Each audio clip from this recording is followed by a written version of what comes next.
Vamos lá, boa noite, gente. Hoje, 1 Crônicas, capítulo 9 e 10, para a honra do Senhor Jesus Cristo, a gente basicamente, tirando esse capítulo de agora ainda, a gente finaliza a parte que a gente fala das descendências especificamente, né?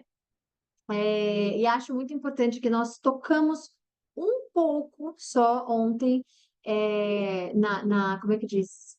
Na leitura, a gente tocou num ponto específico sobre a tribo de Dan, que não aparece ali, né? E muitas das vezes a gente passa despercebido, até mesmo para alguns estudiosos, algumas já disseram, né? Eu já vi entrevistas, mas que é importante a gente prestar atenção em detalhes que vão nos levar a alguma coisa. Como assim, Thay? Por exemplo, a gente não tem acesso, né, digamos assim, a tudo o que está escrito pela memória. A gente não vai lembrar de tudo que está escrito pela memória. Então, às vezes, a gente não vai lembrar da tribo de Dan, de fato, mas tem coisas que a gente vai dizer, opa, peraí, faltando uma tribo aqui, não tinha uma tribo de Dan, gente?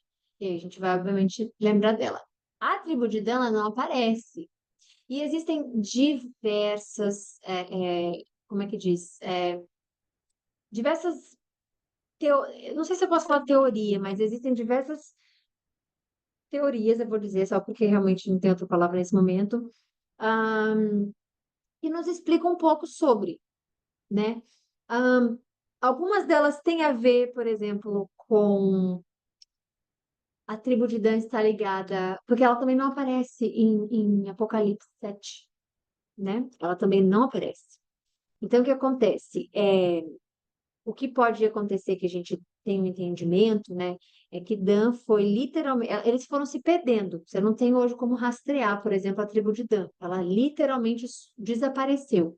Você consegue ver onde, por exemplo, habitariam hoje os levitas, mas ela foi se dissipando, ela se perdeu e na Bíblia não tocada mais, não foi mais tocada. Então a gente não sabe muito sobre a tribo de Dan. Finalizando hoje aqui, você pode, né, se você acompanha ou contou as tribos todas, você vai ver, ó, o povo de Jerusalém, aí você vai descer mais um pouquinho, mas, ué, gente, cadê a tribo de Dan que passou e a gente não falou mais, né? A gente falou de genealogia de todo mundo, não passou de Dan. Então, é, a tribo de Dan, ela teve uma apostasia, né? Ela saiu da fé em Deus porque ela levou todo Israel à idolatria, né? Esse foi o início do problema com Dan especificamente, né? Então, uma das ideias que se tem é que ela sumiu especificamente porque tem um ato profético, é o que se acredita em relação às tribos de Dan, né? Quer dizer, à tribo de Dan. É, então, acredita-se, por exemplo, que o anticristo vai vir da tribo de Dan. Acredita-se, né? Não se tem isso exato. Mas o porquê dela sumir? Porque ela vai fazer parte desse momento terrível que é o anticristo, quando vem o anticristo e tudo mais. Então, muitas pessoas veem que a ausência de Dan é por conta disso, né? É potencial, tá? Não é uma coisa que porque não temos prova, mas potencialmente profético, digamos assim, porque não tem ela, não existe mais, né? E ela não aparece, a luz dela, por exemplo, não aparece em Apocalipse, a gente não vai mais ver sobre. Então, eles sempre foram ligados à idolatria, né? À apostasia. Então, a gente acredita que Dan foi esquecido, digamos assim, mas que voltará. Porque a gente não pode esquecer que que houve uma profecia para Dan em Gênesis, né? Então, quando a gente vê a profecia de Gênesis, eu acho que é Gênesis, eu não lembro agora qual que é, não sei especificamente, mas vocês lembram quando Jacó abençoa os filhos dele, ele abençoa Dan também, ele faz uma declaração, né? E ele fala que Dan julgaria o povo como uma das tribos e tudo mais, que Dan seria uma serpente, né? Seria uma víbora junto da vereda, que morde o calcanhar do cavalo e faz cair o cavaleiro, ou seja, ele trai os próprios dele, né? Então, é ligado, porque quando Jacó dá uma profecia para Dan e diz que ele é como uma serpente, a gente sabe que quando a gente fala da serpente, ela normalmente está associada a Satanás em Gênesis 3, né? A gente sabe sobre isso. Depois, quando fala de Dan, né? Quando fala de morder o calcanhar do cavalo e o seu próprio cair, o cavaleiro cair, a gente entende isso como uma traição contra Deus, né? Então, acredita-se que o anticristo viria da tribo de Dan, que tem aí um ódio, uma raiva, né, contra Deus, porque eles se afastaram completamente de Deus. Então, essa traição interna deles, por exemplo, né, e essa ligação com Satanás, porque eles sempre foram idólatras. Sempre foram idólatras. Então, possivelmente, acredita-se que a tribo de Dan foi excluída do que nós já lemos agora e finalizamos ontem, né? Você não vai mais ver as tribos especificamente hoje, mas então acredita-se que possivelmente a tribo de Dan ela pode ser usada para usada não, que eu digo, pode ser vista, interpretada como de onde o anticristo viria, né? E causando, obviamente, liderando, digamos assim, a maior rebelião contra Deus na história que possa acontecer, que é quando chega Apocalipse, né? Então, por isso, e principalmente porque a gente não vê Dan em Apocalipse 7, né? Que fala sobre. Então, essa associação dela com idolatria e serpente sugerem essa conexão, já que Dan sumiu do mapa, né? E, enfim, é isso. Mas se você quiser saber mais né, ir mais a fundo, você pode pesquisar, você pode, né, se questionar mais sobre isso, e aí você vai ter algumas. ah, não vai ter resposta concreta, porque a gente não tem resposta concreta sobre isso, mas você pode ter um entendimento maior, tá bom? Então, por isso que a tribo de Dan não estava em Crônicas, não está em Apocalipse, e é isso. E eles estão todos sumidos, dispersos, não se sabe.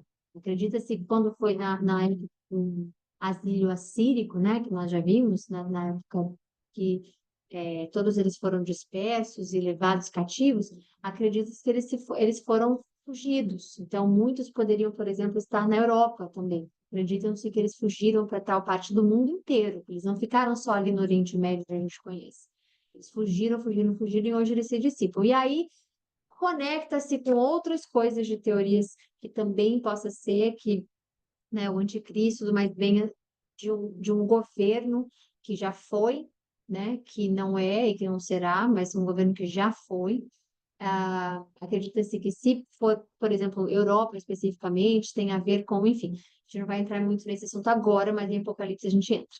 Então, por isso que a tribo de Dan não se encontra aqui, vocês não vão achar ela nessa leitura que fizemos, tá bom? Enfim, então vamos fazer nossa oração. Obrigada, Jesus, por esse momento que a gente se encontra aqui unidos, pela sua proteção, por Senhor ter nos chamado para ler a sua palavra, o Senhor ter nos chamado como propósito na nossa vida, sermos servos do Senhor. Que felicidade, que não há algo mais importante, mais impactante, mais feliz na vida de uma pessoa do que ser chamado para te chamar de pai. Não existe, pai. A gente só agradece, agradece, agradece, agradece esse momento. Então, obrigada porque a gente tem acesso à palavra de Deus, a gente tem acesso como sermos melhores, temos acesso a saber para onde precisamos correr e depender a nossa vida.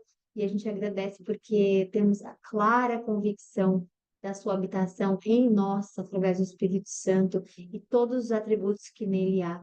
E a gente só agradece por essa bênção. Que o Senhor possa nos proteger contra os males, que o Senhor nos dê força no nosso dia a dia, que o Senhor nos dê paz no nosso dia a dia, que principalmente o Senhor nos dê a sua sabedoria no dia a dia, com o Espírito Santo disponível para nós, que a gente não se esconda disso, que a gente não se esqueça disso. Que a gente entre em oração em todos os momentos da nossa vida para agradecer, para pedir, para nos unirmos em comunhão. Então, a gente só tem a agradecer, Jesus. Muito, muito, muito obrigada por nos fazer parte de uma família, de uma igreja e termos salvação, sabermos para onde vamos.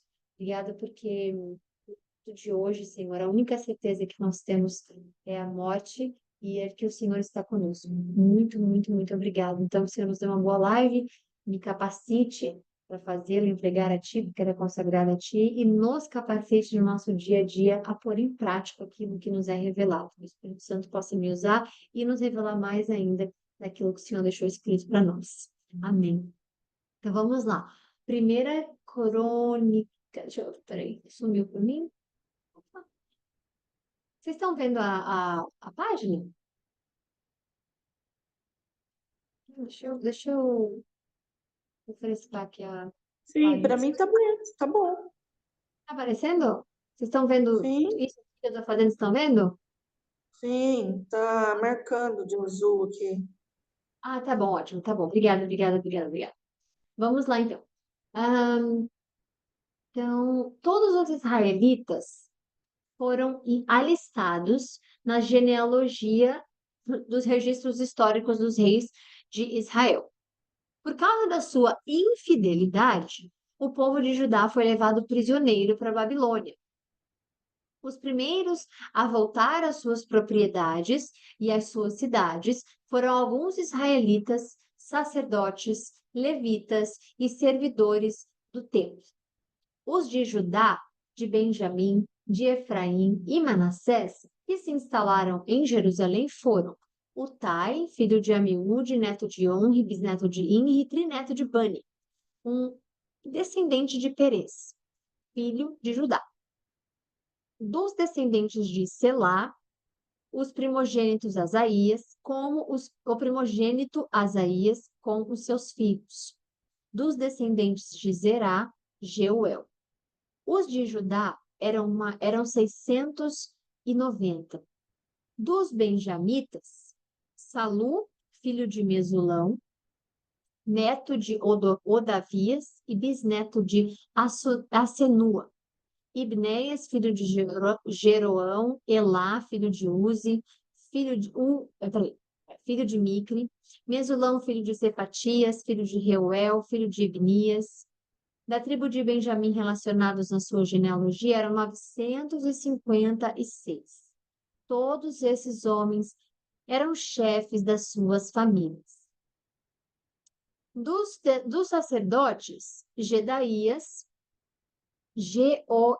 Jeoiaribe, Jaquim, Azarias, filho de Uquias, filho de Mesulão, filho de Zadok, filho de Meraiote, filho de Aitube, o líder encarregado do templo de Deus. Adaías, filho de Jeroão, filho de Pazur, filho de Malquias. Masai, filho de Adiel, filho de Jazera, filho de Mesulão, filho de Mesilemite, filho de Imer. O número de sacerdotes que eram chefes de famílias era 1770. Eram homens capazes cuja responsabilidade era ministrar no templo de Deus. Dos levitas. Então, a gente está. Deixa eu ver se termina aqui, peraí. Não vai continuar, tudo bem, peraí. A gente está vendo aqui a lista, né, do retorno, da volta dos exilados, né? Entre eles, benjamitas e levitas, que é o que a gente está lendo aqui agora. Então, não é mais, a gente não está lendo mais a descendência específica. A gente está falando agora da descendência, sim, mas de quem foi da volta dos exilados, tá bom? Então, vamos lá. Mesai, filho de Adiel, filho de... E é aqui que a gente vai ver especificamente sobre a tribo de Dan, que eles não são citados. Então, eles não voltam. O que acontece com eles, especificamente, né? E é um fato muito isolado, porque é a única que a gente não tem ideia do que aconteceu, do que vai acontecer. Então, a gente entende que foi nesse momento em que eles foram dispersos e perdidos e desapareceram. Masai, filho de Adiel, filho de Jazera, filho de Mesulão, filho de Mesilemite, filho de Imer, e o número de sacerdotes que eram chefes de famílias era 760. Eram homens capazes cuja responsabilidade era administrar o templo de Deus. Dos levitas, Semaías, filho de Assub, filho de Asricão, filho de Asabias, um merarita. Baquebacar, Eres, Galau, Matanias, filho de Mica, filho de Zicre, filho de Asaf, Obadias, filho de Semaías, filho de Galau, filho de Gedutum. Berequias, filho de Asa, filho de Eucana, que vivia nos povoados dos Netofatitas. Os guardas das portas eram Salum, o chefe Acube, Talmon, Aimã e os irmãos deles, sendo até hoje os guardas da porta do rei a leste. Salum era o chefe. Estes eram os guardas das portas que pertenciam ao acampamento dos levitas. Salum, filho de Coré, filho de Ebiasaf, filho de Corá, e os seus parentes, os coraitas, guarda das portas, eram responsáveis por guardar as entradas da tenda. E isso faz aquele mapinha que eu mostrei para vocês, e fica uma cruz. Essas são as ordens que a gente está vendo aqui especificamente. Como os seus antepassados tinham sido responsáveis por guardar a entrada da habitação do Senhor. Naquela época, Finéias, filho de Eleazar, estivera encarregado dos guardas das portas, e o Senhor estava com ele. Zacarias, filho de Meselemias, era o guarda das portas da entrada da tenda do encontro. A soma total dos escolhidos para serem guardas das portas, registrados nas genealogias dos seus povoados, era de 212. Eles haviam sido designados para estes postos de confiança por Davi e por Samuel, vidente. Eles e os seus descendentes foram encarregados de vigiar as portas do templo do Senhor, ou seja, a tenda do encontro. Os guardas vigiavam as portas nos 4 lados, leste, oeste, norte e sul. Os seus parentes residentes nos seus povoados tinham que vir de tempos em tempos e trabalhar com eles por períodos de 7 dias. Contudo, os 4 principais guardas das portas, que eram levitas, receberam a responsabilidade de tomar conta das salas e da tesouraria do templo de Deus. Eles passavam a noite perto do templo de Deus, pois tinham o dever de vigiá-lo e de abrir as portas todas as manhãs. Alguns levitas estavam encarregados dos utensílios utilizados no culto no templo. Eles os contavam quando eram retirados e quando eram devolvidos. Outros eram responsáveis pelos móveis e pelos demais utensílios do santuário, bem como pela farinha, pelo vinho, pelo óleo, pelo incenso e pelas especiarias.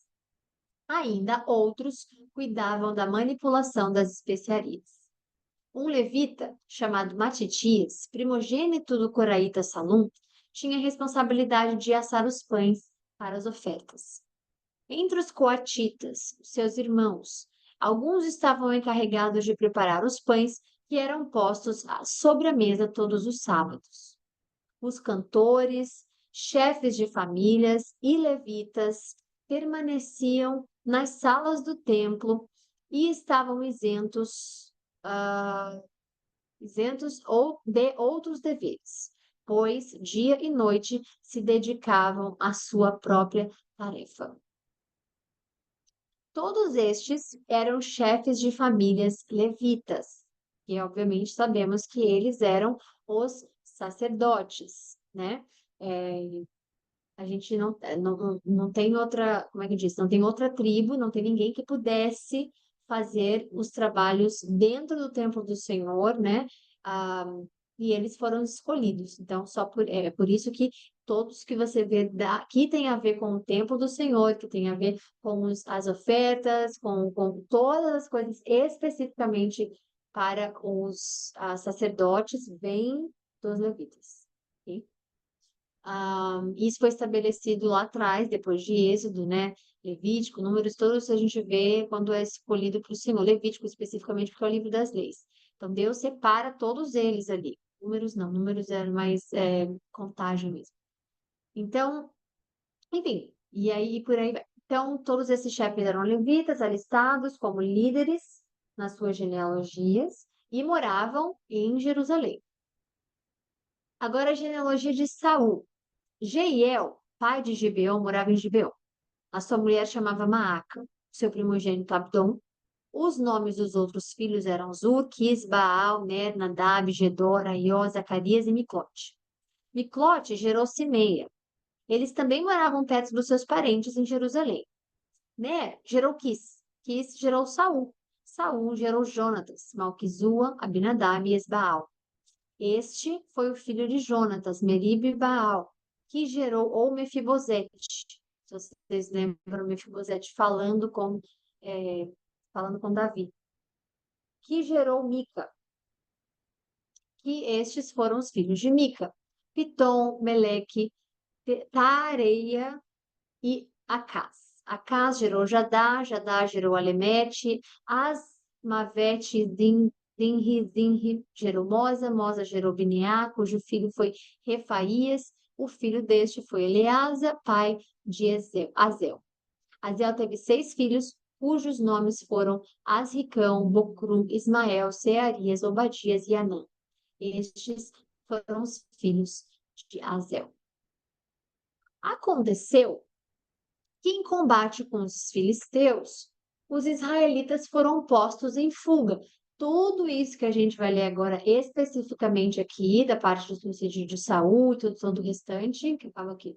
Esse capítulo é só sobre Saul mesmo. Então, tudo isso que acontece aqui especificamente com Saul, sobre o suicídio dele, a gente não viu esses detalhes lendo quando a gente estava lá em Reis. A gente não leu alguns dos detalhes que foram expostos a nós aqui agora. Então, é importante a gente prestar atenção, porque às vezes a gente acha, tá, mas Saul, né?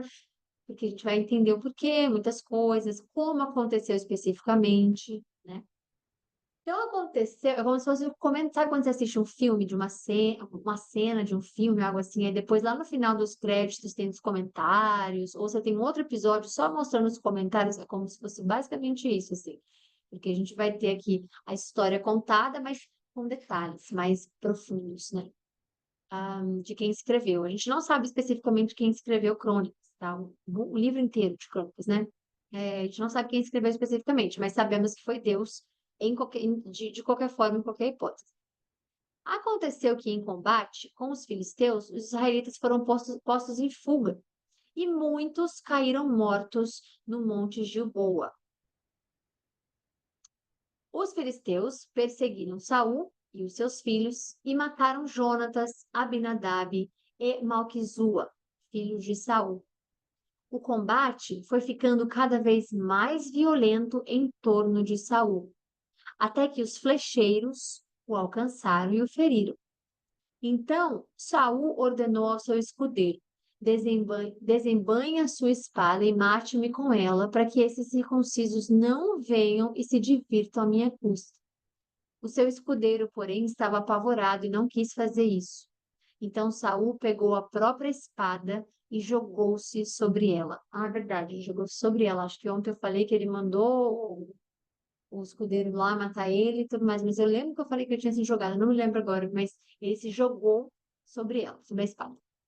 Então ele cometeu um suicídio. Quando o escudeiro viu que Saul estava morto, jogou-se também sobre a espada dele e morreu. Foi assim que Saul e os seus 3 filhos morreram. Com ele morreu toda a sua família. Quando os israelitas que habitavam no vale viram que o exército tinha fugido e que Saul e seus filhos estavam mortos, eles fugiram, abandonando as suas cidades. Depois, os filisteus foram lá e ocupá-las. No dia seguinte, quando os filisteus foram saquear os mortos, encontraram Saul e os seus filhos caídos no monte Gilboa. Eles despiram Saul, cortaram-lhe a cabeça, tomaram as suas armas e enviaram mensageiros por toda a terra dos filisteus para proclamar a notícia entre os seus ídolos e o seu povo. Expuseram as suas armas em um dos templos dos seus deuses e penduraram-lhe a cabeça no templo de Dagom. Quando os habitantes de Jabes de Gileade ficaram sabendo que os filisteus tinham feito com Saul, os mais corajosos deles foram e apanharam o corpo de Saul e os dos seus filhos e os levaram para Jabes. Lá sepultaram os seus ossos ao pé do carvalho e jejuaram por 7 dias. Saul morreu dessa forma porque foi infiel ao Senhor. Não foi obediente à palavra do Senhor e chegou a consultar uma médium em busca de orientação, em vez de consultar o Senhor. Por isso o Senhor o matou e deu o reino a Davi, filho de Jessé. Deus é um Deus muito misericordioso, muito maravilhoso, que não escolheu Saul como rei, mas permitiu que ele fosse, né? Ele escolheu no sentido de nomeá-lo, mas não foi ele quem escolheu, porque o povo que pedia um rei, queria um rei de todas as formas, e Deus foi lá e, obviamente, nomeou Saul. Agora, olha como ele é maravilhoso, esse Deus, porque ele está dizendo muito claro aqui pra gente que não foi uma morte. Ah, não, Saul morreu porque teve guerra. Todos eles morrem na guerra, ou porque. Olha como Deus é claro em nos dizer exatamente duas coisas. Que ele morreu porque ele foi infiel ao Senhor. E, novamente, gente, a gente acha que morrer é um castigo. A gente acha que, ah, nossa, mas Deus tirou a vida e não sei o quê. Para nós cristãos, né? Nós temos, obviamente, a nossa vida, a gente ama viver, eu pelo menos amo viver. A gente tem a nossa, como é que diz? Nossa, nossa missão aqui na Terra, né? O nosso objetivo de vida com Deus, principalmente, né? Nós temos que ele nos escolhe para algo específico, nós temos, né? Nosso propósito aqui de estarmos vivos, mas para Deus levar uma alma de volta, tirar a pessoa da terra especificamente, tem uma outra conotação. Não é como, por exemplo, aí, como é que aí você diz assim, não, tá, eu não concordo. Então, por que que você acha isso, tá? Eu vou dizer, porque quantos, por exemplo, bebês morreram, que nós vimos? Por exemplo, o filho de Davi morreu. Para nós é diferente, porque Deus não está habitando aqui, Deus habita no céu, a gente sabe disso, né? Terceiro céu, a gente sabe que Deus habita lá. Ele está em nós, em espírito, sim, mas ele próprio habita lá. Então, quando uma vida é tirada, né? Nós temos esse apego, porque é a única vida que nós conhecemos, é a única realidade que nós conhecemos. Para Deus, algum propósito ser cumprido no sentido de matar, né, digamos, a pessoa, caso bíblico que eu estou dizendo especificamente, em alguns casos da nossa vida também, obviamente. Deus tem um propósito para aquilo ter acontecido, ou para aquilo acontecer. Deus podia ter deixado Saul continuar a vida inteira como rei, mas porque foi infiel, porque não podia servir o Senhor, porque ele não tinha capacidade de servir o Senhor, porque ele foi infiel a Deus, porque ele foi. O que que para Deus faz sentido? Saul continuar vivendo, correndo atrás de Davi, querendo matar Davi, sendo um péssimo rei para o povo de Israel, sendo. Então, na nossa lógica, a gente lê uma coisa, ah, Saul morreu porque foi infiel, mas nossa, então é só ser infiel e morrer? Sim, você vai morrer espiritualmente, né? Eu posso garantir que sim. Agora, fisicamente, aí vai de Deus, porque ele é quem escolhe a hora de cada um. E ele quem sabe quem que vai voltar para ele, quem que vai ser salvo, ele é quem escolhe. Agora, espiritualmente, a morte ela é confirmada quando uma pessoa é infiel, não obedece a Deus, não quer saber de Deus, não quer partir com Deus, né? Partilhar com Deus a vida, a comunhão. Então, para Deus é diferente como a forma da gente ver a morte aqui.